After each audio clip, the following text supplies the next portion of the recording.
Boa tarde a todas.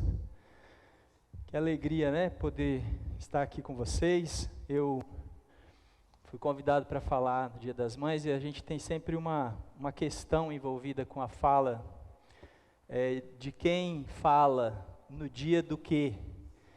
Então, se vem alguém aqui para falar sobre educação de filhos, por exemplo, e a pessoa não tem filhos, será que a palavra dessa pessoa é bem aceita? Será que as pessoas entendem que alguém que não tem filhos pode falar sobre criação de filhos?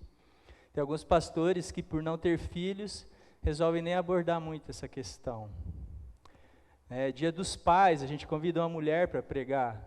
Assim, como que uma mulher vai poder falar sobre Dia dos Pais, sobre o fato de ser pai, sendo mulher? Ou chamar um homem para falar no Dia das Mães, aconselhar vocês a respeito da maternidade. Eu acho que é um grande desafio, e não só um desafio para mim como homem falar sobre o assunto, mas também tentar encontrar princípios e encontrar valores que sejam comuns para todas vocês. Nós temos aqui mulheres de várias religiões, de vários, veem a vida e a filiação de diversas formas, foram ensinadas em diversos conceitos, foram ensinadas a serem mães quando ainda eram meninas, né? A menina com a boneca no colo, né? É um prenúncio da vontade da mulher de ser mãe. E ainda, né, essa coisa de criar meninas, de criar meninos pensando em serem pais. Imagine você ter um filho pequeno, como eu tenho, de 8 anos, e imaginar que eu estou criando um menino que será pai. Será que a gente pensa nisso? Será que a gente tem essa dimensão tão profunda da vida a respeito da paternidade, da maternidade? E eu nem sabia que eu ia sentar nessa cadeira aqui, então eu vim com os meus papéis, eu vou folheando aqui e vocês vão tolerando aí a minha bagunça aqui com o meu material. Não sou ainda como o pastor Paulo Frois, que pega um celular e faz tudo no celular. Tirar uma água, Carol, por favor, ou alguém puder trazer uma água. Eu estou meio gripado esses dias, talvez vou dar umas enroscadas aqui. Mas eu quero ver com vocês a respeito de uma mãe, que o texto é muito utilizado, uma mãe que a postura dela é muito utilizada para pregações como essa, mas tem uma dinâmica um pouco diferente a respeito da história dessa mãe que eu quero falar com vocês hoje à tarde. É sobre Ana, a história de Samuel, está lá no livro de 1 Samuel, capítulo 1, no verso 1, não sei se o pastor vai conseguir projetar. Eu não vou ler muitos textos a partir dessa ideia de termos uma conversa aqui mais breve, mais rápida, uma meditação, na verdade, não um estudo aprofundado desse texto, que dá sermões e sermões só nesse primeiro capítulo. Não sei se está projetando aí, mas o texto de 1 Samuel, ele traz a ideia de uma mãe que compreende com profundidade a maternidade. Eu sei que muitas mães foram mães por acaso, descobriram lá em determinado tempo da sua vida que estavam grávidas. Estou grávida. Mas como assim, está grávida? Engravidei, não tinha pretensão de engravidar. Muitas tiveram filhos antes mesmo de se casarem, já é ainda mais surpreendente, né, para a vida da mulher. Estou grávida. Eu me lembro de uma história de uma jogadora de basquete, que ela era muito grande, uma mulher enorme, lá de mais de 1,90 m, pesando 100 e tantos quilos, e ela começou a se sentir mal, meio indisposta, e foi ao médico para fazer alguns exames. O médico falou: olha, você está grávida. Dela: como assim grávida? Ele falou: você não está só grávida, você está grávida de 6 meses. Ela descobriu que estava grávida, e descobriu que seria mãe dali 3 meses. Então, ser mãe pode ter sido surpreendente para você. Talvez não. Talvez ser mãe tenha sido para você uma longa espera, né? Para muitas mulheres, ser mãe é uma longa espera.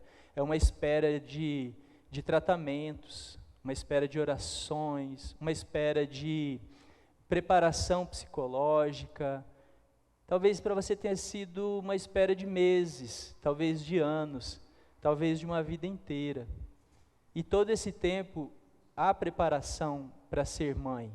E a história de Ana, ela é um pouco de cada coisa. E diz assim a palavra de Deus: havia certo homem em Ramataim, Zufita, era a nacionalidade dele, a herança genética dele, dos montes de Efraim, chamado Eucana, filho de Jeroão, filho de Eliú, bisneto de Tou, filho do Efraimita Zuf, por isso Zufita. Ele tinha 2 mulheres, uma se chamava Ana e a outra Penina. Vou contar essa história para vocês um pouco mais aberta do que o texto bíblico. Mas se você estiver acompanhando na sua Bíblia aí, você pode ir direto lá no verso 9, e diz que certa vez ela terminou de comer e beber em Siló, e estando Eli sentado numa cadeira, Eli é o sacerdote, Ana se levantou e com alma amargurada chorou muito ao Senhor e fez um voto dizendo: ó Senhor dos exércitos, se tu deres atenção à humilhação da tua serva, te lembrares de mim e não te esqueceres da tua serva, mas lhe deres um filho. Até aqui. Mas se tu te lembrares de mim, se o Senhor se lembrar de mim, e me deres um filho, então eu dedicarei ao Senhor todos os dias da sua vida, seu cabelo e sua barba nunca serão cortados. Existe nessa história, primeiro um casamento com uma dupla de mulheres, né? Eucana se casou e disse que ele tinha 2 mulheres. Era muito comum nessa época um homem se casar e, dependendo do fato da mulher não poder ter filhos, ele procurar uma outra esposa e se casar com outra, permanecendo casado com a primeira. E Ana, então, sendo estéril, tem que admitir dentro da sua casa a existência de uma outra mulher. E essa outra mulher, ela era uma mulher muito perversa, porque ela sabia que Ana era estéril, ela sabia que Ana não podia ter filhos.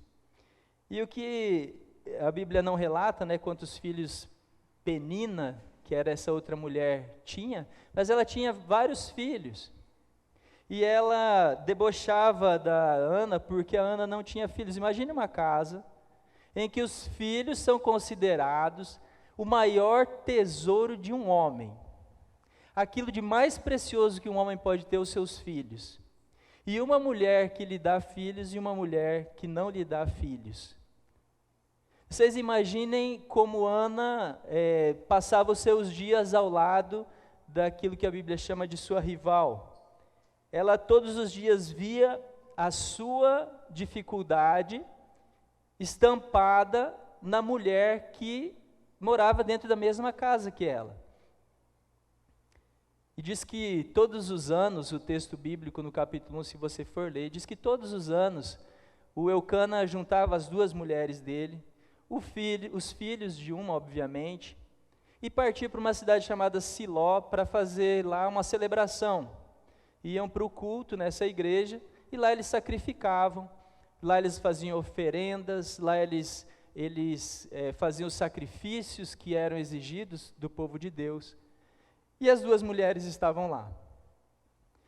Quando chegava ali na hora do almoço, o Eucana distribuía comida para todo mundo, só que para Ana ele dava em dobro a comida.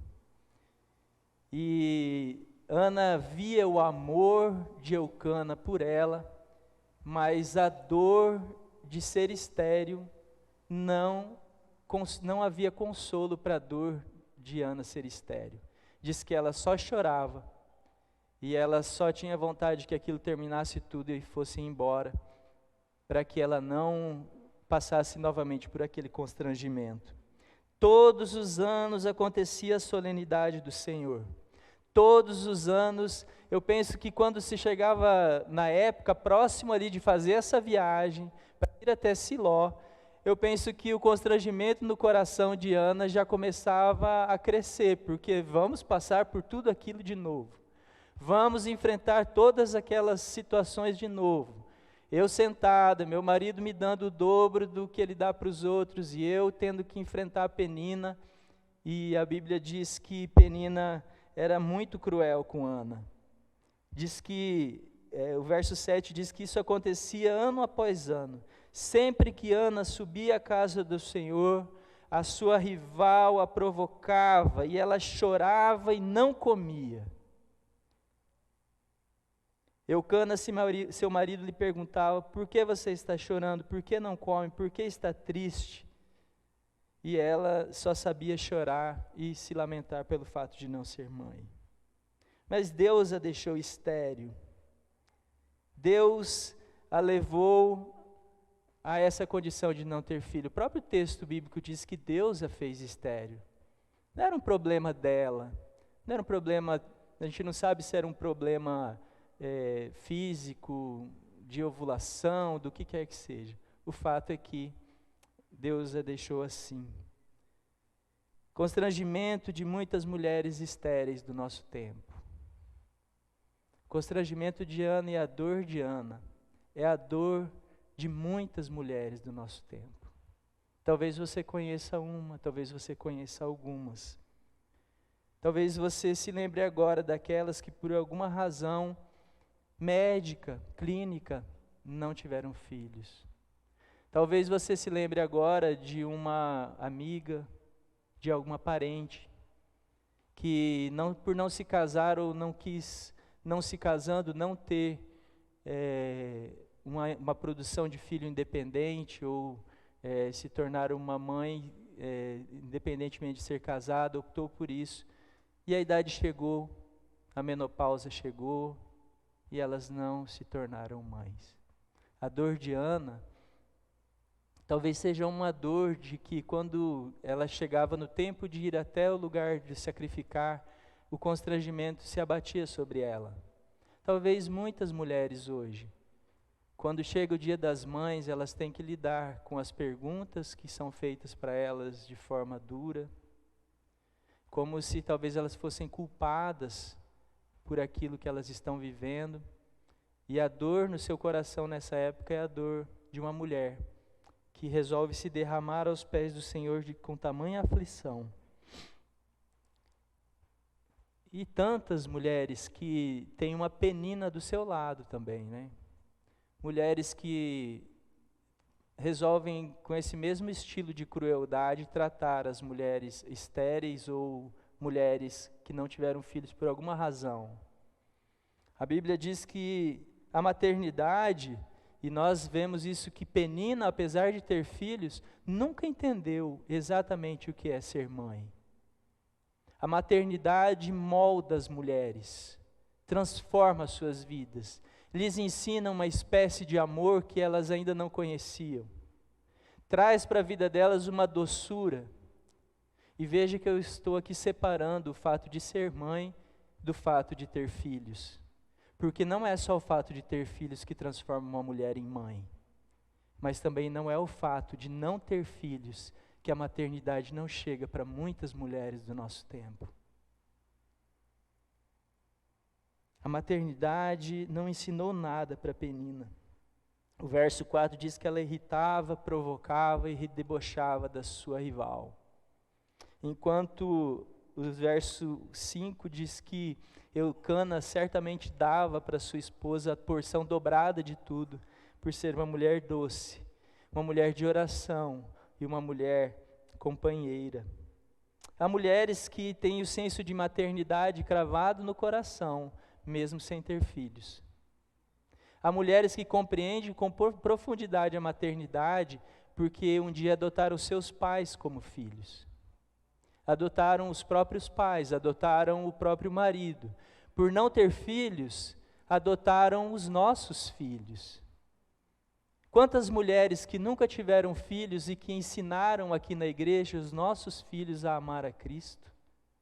Quantas mulheres que nunca tiveram filhos e talvez nunca terão, e outras certamente jamais terão, mas foram exemplos de educação, de disciplina, de caridade, de tantas coisas para os nossos filhos. Mulheres que abriram mão das suas vidas e se dedicaram aos sobrinhos, talvez muito mais do que as mães desses filhos, tias, primas, avós, se tornaram avós sem ter filhos. Mulheres de tanta idade que cuidam das crianças, mas nunca tiveram filhos. A maternidade vai muito além do que gerar e dar à luz uma criança. Ser mãe é muito mais do que isso. Ana desejava ardentemente que esse espírito materno do seu coração se transformasse num bebê. E então ela se derrama em oração no verso 11. A Bíblia nos diz, no texto que nós lemos, que ela fez um voto dizendo que daria o seu filho, se Deus desse a ela a bênção de ser mãe. Enfrentou as críticas com dignidade, porque o sacerdote da época, Eli, chega para ela e fala: você está bêbada, você está aí balbuciando, você está bêbada. E ela disse: não tenha sua filha por uma vadia. É isso que diz o texto aqui da Nova Versão Internacional. Não julgues tua serva uma mulher vadia. Estou orando aqui até agora por causa da minha grande angústia e tristeza.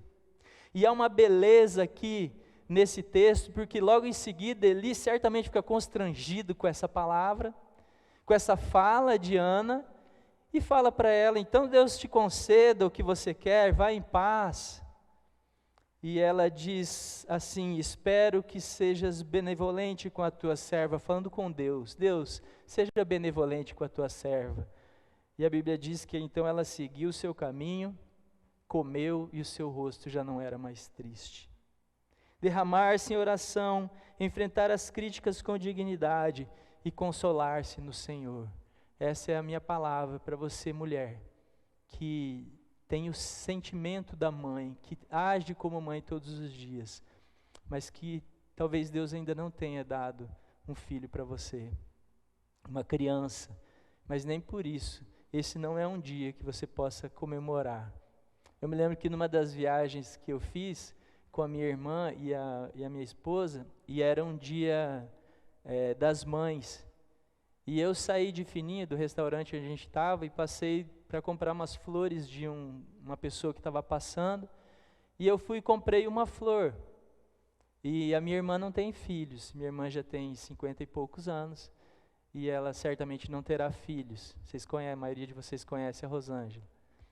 E eu saí e comprei uma flor para dar para a Tiele no dia das mães, naquele segundo domingo de maio. Quando eu estava no meio do caminho, eu falei assim: mas eu vou voltar e vou comprar mais uma flor. Porque eu espero que a minha irmã consiga celebrar esse dia também, porque quem é da minha família sabe do amor, do cuidado, da beleza que é do fato da minha irmã cuidar dos nossos filhos e dos sobrinhos que nós temos. Ela é tão mãe deles quanto as outras membros da família que também são mães. Porque a maternidade vai além de ter filhos. Ser mãe é abrir mão. Ser mãe é abrir mão de tanta coisa. Abrir mão do seu corpo, as novas medidas chegam com a maternidade. Eu vi isso na minha casa, a queda dos cabelos, a dificuldade com as unhas, as faltas de vitaminas. No final ali da gestação, a criança precisa de tanto cálcio para os ossos que ela começa a roubar um pouquinho de vocês. E as mulheres precisam se cuidar, porque pode gerar até uma osteoporose no futuro, por causa do cálcio que aquela criança tirou de dentro de vocês, para que ela pudesse ter um esqueletinho, né, Andréia? Como o bebê que está no seu colo. É um pouco de você projetado nele. É abrir mão de você mesmo. Ser mãe é abrir mão do seu corpo e abrir mão do seu tempo. Tudo agora é a criança. Não tem mais tempo para mim, não tem mais tempo para você. Tudo agora é a criança. A alimentação da criança, é a roupa da criança, e depois a gente vê roupa para a gente. é a escola da criança, é o lazer da criança, é a educação da criança, e educar gasta tempo, e tudo isso toma nosso tempo, e vai diminuindo, a gente vai diminuindo para que a criança cresça. E é bem assim, né? Os velhinhos vão diminuindo, e os filhos vão crescendo. E é um movimento de crescer e diminuir. E é exatamente esse movimento que nós vemos que nos leva para Deus, e que diminua eu, para que tu cresças, Senhor. É abrir mão do corpo, é abrir mão do tempo, e num certo tempo é abrir mão deles mesmos. O Salmo 127, ele diz que como flechas na aljava. Se você tem sua Bíblia, abre aí no Salmo 127, como flechas na aljava, assim são os filhos. Salmo 27, verso 4. Como flechas nas mãos do guerreiro, são os filhos nascidos na juventude. Como é feliz o homem que tem a sua aljava cheia deles. Eu, por exemplo, tenho só uma flecha na aljava. Tem uns que têm 2 flechas, outros têm um monte de flechas. Talvez esses com um monte de flechas estejam mais preparados para a batalha do que os guerreiros que ficaram com uma flecha. Tem uns que não têm nenhuma flecha na aljava. Mas o fato é que essa flecha única ou a flecha de muitas flechas, o fato é que todas elas um dia saem da aljava e vão para longe de nós. As flechas, elas são carregadas nas costas, e muitos carregam, né? Tem o filho, aquele negócio de pôr nas costas assim, né? Mas a maior parte de nós carregou os filhos no peito. Carregar nas costas. Os próprios filhos são aqueles que nós dedicamos a nossa vida e que um dia, como flechas, partem para longe de nós. E Ana, nesse texto, ela, quando ganha o seu filho, ela mostra para nós essa dinâmica. É a dinâmica dos filhos. Primeiro eles amamentam, e se você abrir sua Bíblia lá no verso 22 do capítulo 1, diz que Ana não foi e disse a seu marido: depois que o menino for desmamado, eu o levarei e o apresentarei ao Senhor, e ele morará ali para sempre. As mães alimentam, as mães amamentam, as mães dão afeto, são as mães que acolhem, são as mães que abraçam, que cuidam, que dão carinho, proteção, apoio, encorajamento, disciplina e amor. Uma mãe, eu creio que seja muito mais capaz de educar um filho sozinha do que um pai consiga fazer isso sozinho. As mães têm uma capacidade de influência sobre as crianças pequenas que tem muito mais a ver com a paixão. Os meninos nascem e são apaixonados pelas mães. É o primeiro amor da vida deles. As meninas crescem e olham para as mães e veem um exemplo, um protótipo do que elas serão no futuro. A mãe, ela está na casa, é ela quem alimenta.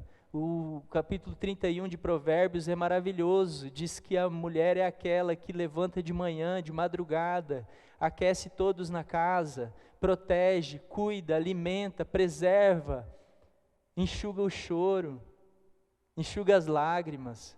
Mãe é aquela que tem uma influência tão maravilhosa sobre o seu filho, que ela precisa usar essa influência para algumas coisas muito importantes.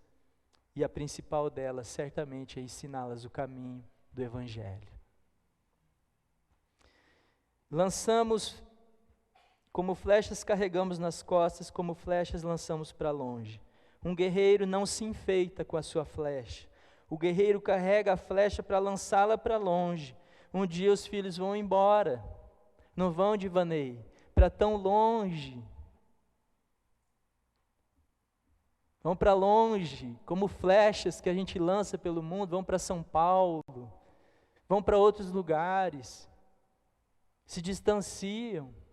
A gente vê os pais se afastando dos filhos, e nós lá em casa a gente já começa, eu vou junto, eu vou dar um jeito de morar lá perto. Se for trabalhar em outro país, eu vou arrumar um passaporte e vou embora. Porque vai batendo um desespero, mas não é assim. A palavra de Deus nos ensina que são lançados e que eles possam ir longe, cada vez mais longe, preparados. Porque nós não lançamos as flechas. E a parte 22 do primeiro capítulo, do verso 22, Ana diz assim: eu o levarei e o apresentarei ao Senhor, e ele morará ali para sempre. Uma mãe que sonha ter um filho, e quando tem o filho, leva ela para a igreja, e larga lá na igreja, e fala para o pastor da igreja: agora o senhor cuida aí do meu filho, porque ele vai ser uma bênção. E olha que os filhos de Eli eram 2 porcarias, né? Eram 2 bandidos que circulavam ali pelo templo. Mas Ana cumpre o seu propósito e fala: Eli, meu filho vai morar com você e com esses seus 2 filhos que não valem nada, mas eu quero que ele seja bênção nas mãos do Senhor. Pastor Hernandes Dias Lopes diz que o grande alvo para o qual devemos direcionar os nossos filhos, sabe qual é? Para a glória de Deus. O grande alvo para o qual devemos direcionar nossos filhos é para a glória de Deus.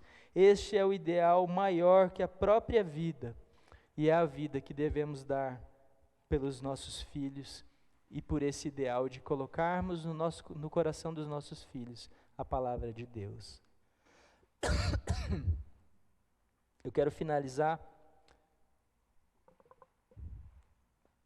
dizendo para você que os pelicanos, os filhos dos pelicanos, eles têm uma relação muito mais intensa com a sua mãe, os seus pais, do que os outros animais.